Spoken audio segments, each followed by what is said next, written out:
At 10:50 local time, an Iranian Navy helicopter approached the USS Fitzgerald with a mission to force the American destroyer to change course and proved Iran still controls these waters. What happened next showed that Iran could do more damage with harsh language than 1960s military hardware. Inside the destroyer's Combat Information Center, American sailors watched their spy radar screens with a mixture of amusement and disbelief. The most advanced naval radar system ever built, designed to track ballistic missiles in space, is now watching what amounts to a flying museum piece attempting to intimidate a 10,000-ton warship.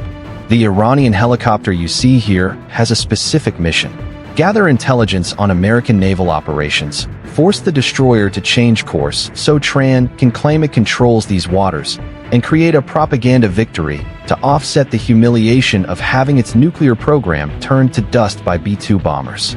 It's a playbook from the 1980s tanker wars. Use small, expendable assets to harass larger vessels, hoping to provoke an overaction they can exploit diplomatically. But this isn't 1987, and the Fitzgerald isn't some merchant tanker. The Fitzgerald represents everything that makes the United States Navy the undisputed master of the world's oceans. This Arleigh Burke-class destroyer carries 90 vertical launch cells loaded with missiles that can reach out and touch someone at more than 90 nautical miles. Its 4 gas turbine engines generate 100,000 shaft horsepower, propelling the ship at speeds over 30 knots. The Aegis combat system at its heart can simultaneously track over 100 targets while guiding dozens of missiles to their destinations. The system assigns the helicopter track 0341, and the threat library immediately identifies it as a 1970s anti-submarine warfare platform export variant. Priority negligible. The computer has already calculated 47 different engagement solutions using various weapons. In wartime, this ends in 30 seconds. Spy locks onto the target. Fire control illuminator paints it. SM-2 launches, helicopter becomes aluminum ring.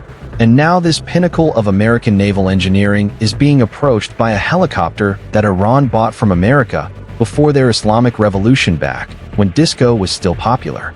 The Iranian helicopter's APN-130 Doppler radar, technology from the Vietnam War, is painting its position to every American sensor within 200 m. The Fitzgerald Slick 32 electronic warfare suite begins cataloging every emission from the approaching aircraft. Think of it as a digital fingerprint collector for enemy electronics. The system captures frequency, pulse repetition rate, signal strength, building a unique electromagnetic signature for this specific helicopter. It's like recording someone's voice to identify them later. Every radar pulse, every radio transmission, even the helicopter's navigation beacons get logged into a threat library. This data becomes ammunition for electronic warfare. Next time American forces encounter this helicopter type, their jammers will know exactly which frequencies to target, which signals to spoof, and how to blind its sensors. What takes 60 seconds to analyze today becomes instant recognition tomorrow. The Iranians are essentially teaching the Americans how to defeat them, one electromagnetic emission at a time. Inside the helicopter, the Iranian crew fights their own equipment as much as they fight the wind. The cyclic stick vibrates from worn rotor bearings that should have been replaced during the Clinton administration. Warning lights flicker on the instrument panel.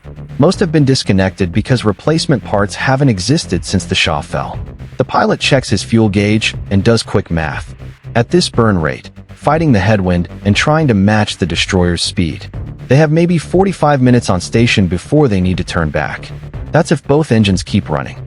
The Aegis system has already calculated 47 different ways to destroy the helicopter, using SM-2 surface-to-air missiles. Each missile costs more than the helicopter's worth, travels at Mach 3.5, and can pull 10 Gs in terminal maneuvering. The helicopter's maximum speed is 140 knots in a dive. It's not just a mismatch, it's a joke. But the Iranians don't see it that way. Throne has ordered them to confront the American warship to show the world that the Arabian Gulf is their personal kiddie pool. So, here they are flying a helicopter older than most of their crew members, approaching a destroyer that could turn them into fish food without breaking a sweat.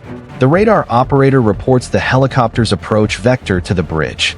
The officer of the deck acknowledges with the same tone used for reporting dolphins or floating trash. The close-in weapon system automatically tracks the helicopter, but doesn't bother to elevate its barrels. Why would it? The system is designed to destroy supersonic missiles. Tracking this subsonic antique is like using a supercompute to play tic-tac-toe. As the helicopter closes to within 10 miles, the intelligence team gets excited. Not because of any threat, but because this is a golden opportunity to update their threat libraries. It's Christmas morning for the information warfare officer.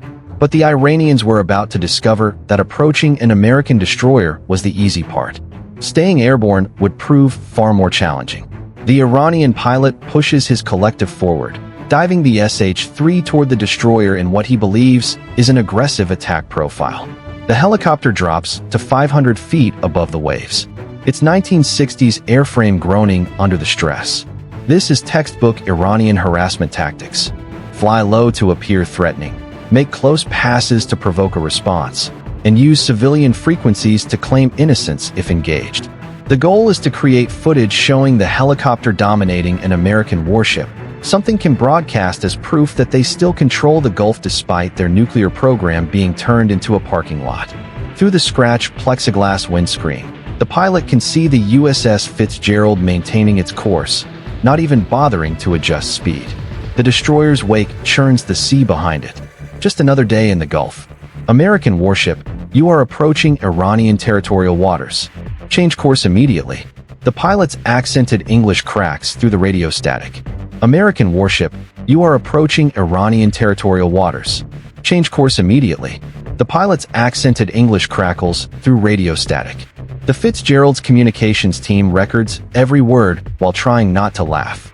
The destroyer's been operating in international waters all morning, and everyone knows it. But just to make them mad, they have a female sailor get on the radio to respond. As this exchange is going on, the intelligence collection opportunity is too good to pass up. The SLQ-32 begins a full-spectrum analysis of the helicopter's emissions. The Iranians are using commercial aviation frequencies for their military communications. No encryption, no frequency hopping, nothing that would challenge a Radio Shack scanner from 1985. Every emission recorded builds a targeting database for future encounters. The operator notes specific frequencies: 121.5 MHz emergency, 243.00 MHz military emergency, and various VHF maritime channels. All of it cataloged, analyzed, and stored. Next time an Iranian aircraft uses these frequencies, American jammers will shut them down in seconds. Through the magic of Link 16 Tactical Data Link, every American asset sees this comedy in real time. Think of Link 16 as a military WhatsApp group, where everyone sees the same picture instantly.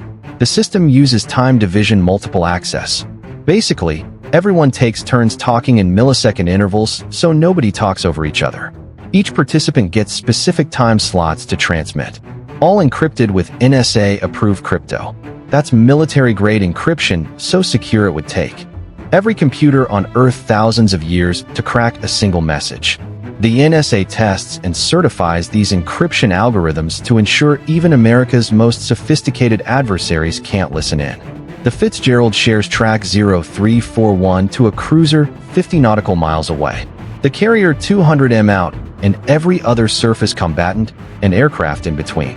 Everyone has the same picture, the same firing solution, and the same ability to engage. If this were an actual war, that helo would have been Swiss cheese 6 different ways by now.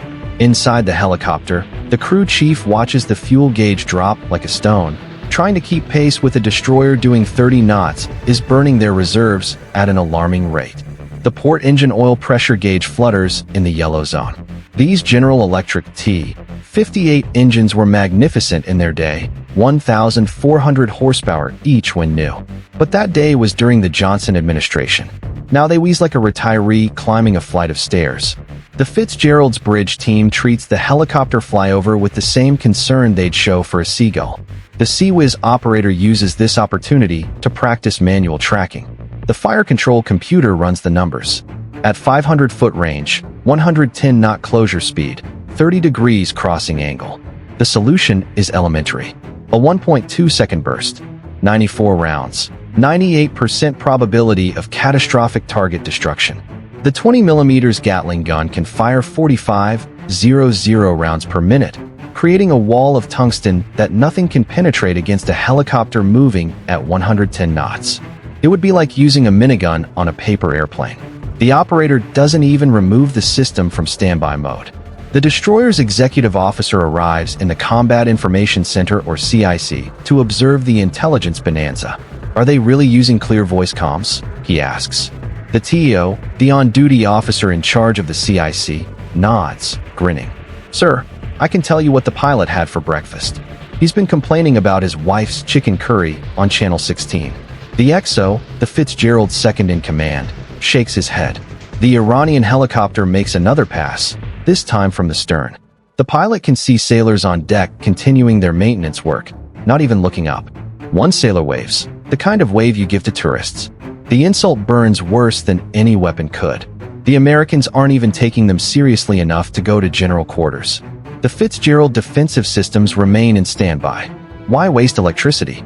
The ship's combat systems are designed to handle saturation attacks from dozens of supersonic missiles simultaneously against one subsonic helicopter that's burning so much oil it's leaving a smoke trail.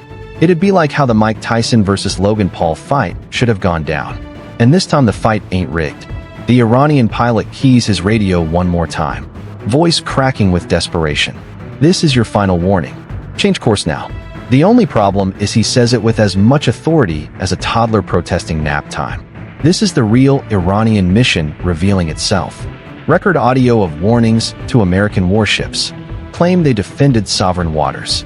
Create propaganda to boost morale after their entire military got deleted in 12 days. It's not about actually threatening the destroyer. It's about creating content for state television. The Fitzgerald's bridge team doesn't even acknowledge the transmission. They're busy with actual navigation, preparing for a course change that has nothing to do with the helicopter. The tactical mismatch becomes even more apparent when you understand American naval defense doctrine. The Fitzgerald operates with 3 engagement zones. SM-2 missiles reach out 90 miles for long-range interception. The SSM covers medium range at 27 miles, and Sea-Whiz provides point defense for the final mile. If this were a war, that Iranian helicopter couldn't even reach the outer defensive perimeter. It's like trying to storm a castle while you're stuck in the parking lot. Inside the SH-3, reality is setting in. The fuel gauge shows 800 pounds of fuel remaining, barely enough to make it back to base if they leave. Now the port engine oil pressure has dropped into the red zone and the engine temperature is climbing. The helicopter is literally falling apart in mid-flight, held together by Persian prayers and duct tape. The crew chief taps the pilot's shoulder and points at the gauges. The message is clear. They need to leave before they become a rescue mission. The destroyer makes its scheduled course adjustment, a routine navigational correction to the next waypoint. The Iranian pilot sees the turn and immediately declares victory over the radio. The American warship is retreating.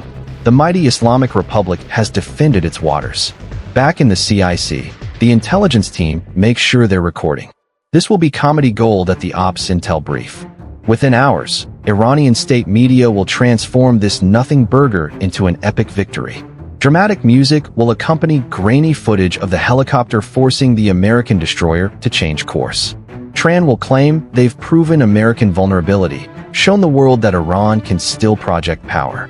The reality that they risked an irreplaceable aircraft to slightly inconvenience, and Morning Watch team won't make the broadcast. Bye for now.